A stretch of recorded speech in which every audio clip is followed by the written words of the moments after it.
Hi friends, ಇವತ್ತು Sunday ಆಗಿರೋದ್ರಿಂದ ಸೂಪರಾಗಿರೋ ಒಂದು ಲಿವರ್ ಗೊಜ್ಜು ಈ ರೆಸಿಪಿನ ನಿಮ್ಮ ಜೊತೆ ಶೇರ್ ಮಾಡ್ಕೋತಾ ಇದ್ದೀನಿ. ಇದಕ್ಕೊಂದು ಅರ್ಧ ಕೆ ಜಿಯಷ್ಟು ಲಿವರ್ ತೊಗೊಂಡಿದ್ದೀನಿ, ಮಟನ್ ಲಿವರ್. ಹಾಗೆ ಒಂದು 150 ಗ್ರಾಮಷ್ಟು ಹಸಿ ಬಟಾಣಿನ ತೊಗೊಂಡಿದ್ದೀನಿ. ಇದಕ್ಕೆ ಫಸ್ಟು ಮಸಾಲೆ ಪ್ರಿಪೇರ್ ಮಾಡ್ಕೊಂಬಿಡೋಣ. ಒಂದು ಅರ್ಧ ಈರುಳ್ಳಿ ಹಾಕ್ಕೊಂಡಿದ್ದೀನಿ. ಹಾಗೆ 2 ಹಸಿಮೆಣಸಿನ್ಕಾಯಿ, 1.5 ಇಂಚಷ್ಟು ಶುಂಠಿ ತೊಗೊಂಡಿದ್ದೀನಿ, 2 ಗೆಡ್ಡೆ ಬೆಳ್ಳುಳ್ಳಿ ತೊಗೊಂಡಿದ್ದೀನಿ, ಒಂದು ಸ್ವಲ್ಪ ಕಾಳುಮೆಣಸು, ಹಾಗೆ ಸ್ವಲ್ಪ ಕೊತ್ತಂಬರಿ ಸೊಪ್ಪು. ಇದಿಷ್ಟನ್ನು ಸ್ವಲ್ಪ ನೀರು ಸೇರಿಸ್ಕೊಂಡು ಗ್ರೈಂಡ್ ಮಾಡ್ಕೊಂಬಿಡೋಣ. ನೀರು ಜಾಸ್ತಿ ಹಾಕ್ಕೊಡೋದು ಬೇಕಾಗಿಲ್ಲ, ಸ್ವಲ್ಪನೇ ನೀರು ಹಾಕ್ಕೊಂಬಿಡೋಣ. ಯಾಕಂದರೆ ನೀರು ಜಾಸ್ತಿ ಆಗಿಬಿಡ್ತು ಅಂತ ಹೇಳಿದ್ರೆ ಮತ್ತು ನೀರು ಡ್ರೈ ಮಾಡೋದೇ ಸುಮಾರು ಹೊತ್ತಾಗುತ್ತೆ. ಹಾಗಾಗಿ ಸ್ವಲ್ಪ ನೀರು ಸೇರಿಸ್ಕೊಂಡು ಗ್ರೈಂಡ್ ಮಾಡ್ಕೊಳ್ಳೋಣ. ಈಗ ಒಂದು ಕುಕ್ಕರ್ ಇಟ್ಕೊಂಡಿದ್ದೀನಿ. ಕುಕ್ಕರಿಗೆ ಸ್ವಲ್ಪ ಎಣ್ಣೆ ಹಾಕ್ಕೊಳ್ಳೋಣ.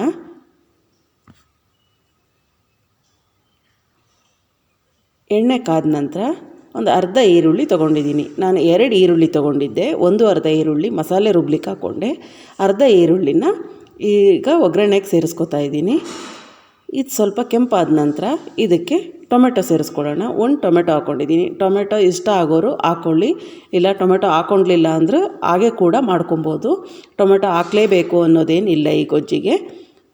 ಟೊಮೆಟೊ ಹಾಕಲಿಲ್ಲ ಅಂದರೂ ಚೆನ್ನಾಗಾಗತ್ತೆ. ಟೊಮೆಟೊ ಈರುಳ್ಳಿ ಎಲ್ಲ ಸ್ವಲ್ಪ ಬಾಡಿದ ತಕ್ಷಣ ಸ್ವಲ್ಪ ಅರಿಶಿನ ಪುಡಿ ಹಾಕ್ಕೊಂಬಿಡೋಣ. ಅರಿಶಿನ ಪುಡಿ ಹಾಕ್ಕೊಂಡು ಈಗ ನಾವು ಗ್ರೈಂಡ್ ಮಾಡಿ ಇಟ್ಕೊಂಡಿದ್ವಲ್ಲ ಮಸಾಲೆ, ಆ ಮಸಾಲನೆಲ್ಲ ಇದಕ್ಕೆ ಸೇರಿಸ್ಕೊಂಬಿಡೋಣ. ಸೇರಿಸ್ಕೊಂಡು ಚೆನ್ನಾಗಿ ಸ್ವಲ್ಪ ಎಣ್ಣೆ ಬಿಡೋವರೆಗೂ, ನೀರು ಹಾಕ್ಕೊಂಡು ರುಬ್ಬಿರ್ತೀವಲ್ವ ಸ್ವಲ್ಪ, ಹಾಗಾಗಿ ಆ ನೀರಿನ ಅಂಶ ಎಲ್ಲ ಹೋಗೋವರೆಗೂ ಸ್ವಲ್ಪ ಫ್ರೈ ಮಾಡ್ಕೊಂಬಿಡೋಣ. ಆ ಮಸಾಲೆಯಲ್ಲಿ ಎಣ್ಣೆ ಬಿಟ್ಟು ಬರಬೇಕು, ಅಲ್ಲಿವರೆಗೂ ಸ್ವಲ್ಪ ಫ್ರೈ ಮಾಡ್ಕೊಂಬಿಡೋಣ ಎಲ್ಲ ನೀಟಾಗಿ.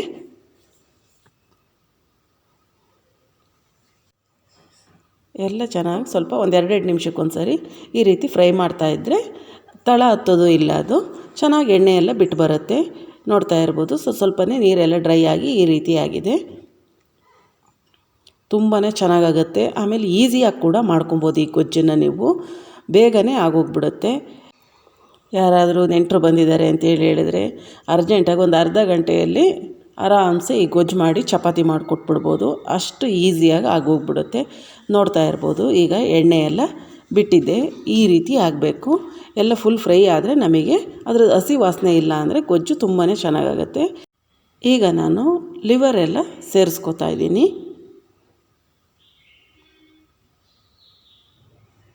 ಚೆನ್ನಾಗಿ ವಾಶ್ ಮಾಡ್ಕೊಬೇಕು. ಲಿವರ್ ತಂದಾಗ ಒಂದು 2ರಿಂದ 3 ಸರಿ ನೀಟಾಗಿ ವಾಶ್ ಮಾಡ್ಕೊಬೇಕು, ಇಲ್ಲಾಂದರೆ ಸ್ಮೆಲ್ ಬಂದುಬಿಡುತ್ತೆ.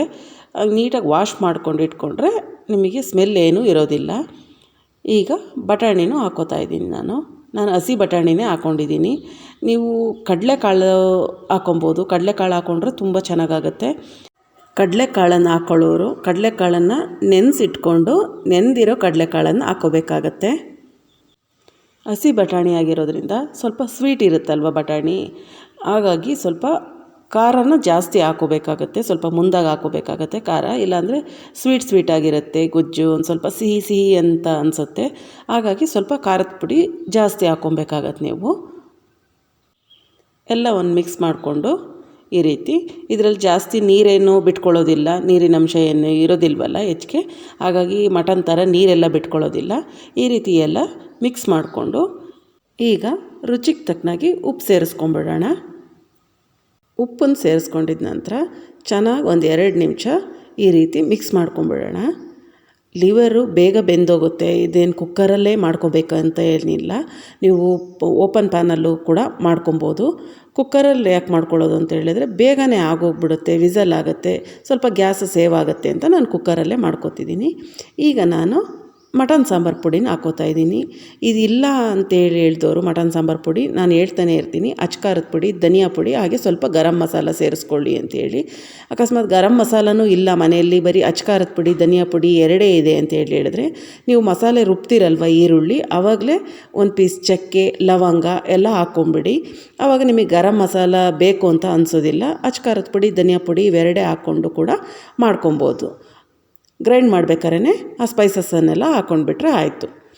ನೋಡಿ ಈ ರೀತಿ ಆಗಿದೆ. ಖಾರದ ಪುಡಿ ಹಾಕ್ಕೊಂಡ್ಮೇಲೆ ನಾನೊಂದು ಸ್ವಲ್ಪ ಫ್ರೈ ಮಾಡಿದ್ದೀನಿ, ಒಂದು 2 ನಿಮಿಷ ಫ್ರೈ ಮಾಡಿಕೊಂಡು ನಾವೀಗ ನೀರು ಸೇರಿಸ್ಕೊಂಬಿಡೋಣ. ನಮಗೆ ಎಷ್ಟು ನೀರು ಬೇಕೋ ಅಷ್ಟು ನೀರನ್ನು ಈಗ ಸೇರಿಸ್ಕೊಂಬಿಡೋಣ ನಾವು. ಇದಕ್ಕೆ ಜಾಸ್ತಿ ತೆಳುವಾಗೆಲ್ಲ ಮಾಡಿಕೊಂಡ್ರೆ ನೀವು ಆಮೇಲೆ ಲಿಡ್ ಓಪನ್ ಮಾಡಿದ್ಮೇಲೆ ಸ್ವಲ್ಪ ಚೆನ್ನಾಗಿ ಕುದಿಸ್ಕೊಂಡ್ರೆ ಸ್ವಲ್ಪ ಗಟ್ಟಿ ಆಗುತ್ತೆ. ಯಾಕಂದರೆ ಲಿವರ್ ಆಗಿರೋದ್ರಿಂದ ನೀರು ರಿಸೀವ್ ಮಾಡ್ಕೊಳ್ಳುತ್ತದು. ಹಾಗಾಗಿ ನೋಡಿ ನಾನು ಈ ಕನ್ಸಿಸ್ಟೆನ್ಸಿಯಲ್ಲಿ ಮಾಡ್ಕೊಂಡಿದ್ದೀನಿ, ಈ ರೀತಿ ಮಾಡ್ಕೊಂಡಿದ್ದೀನಿ. ಈ ಟೈಮಲ್ಲಿ ನೀವು ಉಪ್ಪು ಖಾರ ಏನಾದರೂ ಬೇಕಾದರೆ ಚೆಕ್ ಮಾಡಿಕೊಂಡು ಒಂದು ಸಾರಿ ಹಾಕ್ಕೊಳ್ಬೋದು. ಈಗ ಲಿಡ್ ಕ್ಲೋಸ್ ಮಾಡಿಬಿಟ್ಟು ನಾನು 2 ವಿಸಲ್ ಕೂಗಿಸ್ಕೊಂಡಿದ್ದೀನಿ. ಒಂದೇ ಕೂಗಿಸ್ಕೊಂಡ್ರೂ ಆಗುತ್ತೆ, 2 ವಿಸಲ್ ಕೂಗಿಸ್ಕೊಂಡ್ರೆ ಗೊಜ್ಜೆಲ್ಲ ಚೆನ್ನಾಗಿ ಬೆಂದಿರುತ್ತೆ ಅಂತೇಳ್ಬಿಟ್ಟು ನಾನು 2 ವಿಸಲ್ ಕೂಗಿಸ್ಕೊಂಡಿದ್ದೀನಿ. ಈಗ ವಿಸಲ್ ಕೂಡ ಆರಿದೆ. ಈಗ ಯಾವ ರೀತಿಯಾಗಿದೆ ಗೊಜ್ಜು ಅಂತೇಳ್ಬಿಟ್ಟು ನೋಡೋಣ.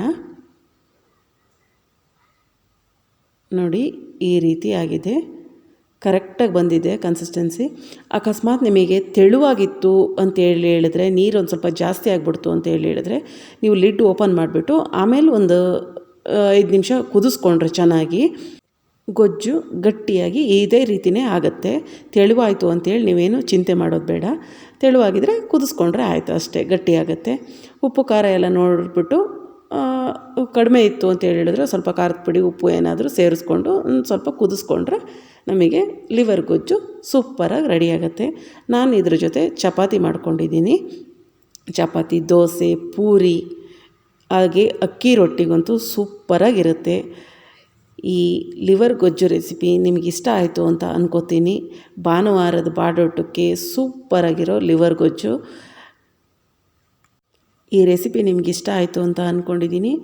ನಿಮಗಿಷ್ಟ ಆದರೆ ಪ್ಲೀಸ್ ಒಂದು ಲೈಕ್ ಮಾಡಿ, ಹಾಗೆ ನನ್ನ ಚಾನಲನ್ನು ಸಬ್ಸ್ಕ್ರೈಬ್ ಮಾಡ್ಕೊಳ್ಳಿ, ನಿಮ್ಮ ಫ್ರೆಂಡ್ಸ್ ಆ್ಯಂಡ್ ಫ್ಯಾಮಿಲಿಗೂ ಶೇರ್ ಮಾಡಿ. ಇನ್ನು ನಿಮ್ಮ ಭೇಟಿ ಮುಂದಿನ ಇನ್ನೊಂದು ರೆಸಿಪಿಯೊಂದಿಗೆ. ಇಷ್ಟೊತ್ತರೆಗೂ ವಿಡಿಯೋ ವಾಚ್ ಮಾಡಿದ್ದಕ್ಕೆ ಥ್ಯಾಂಕ್ ಯು.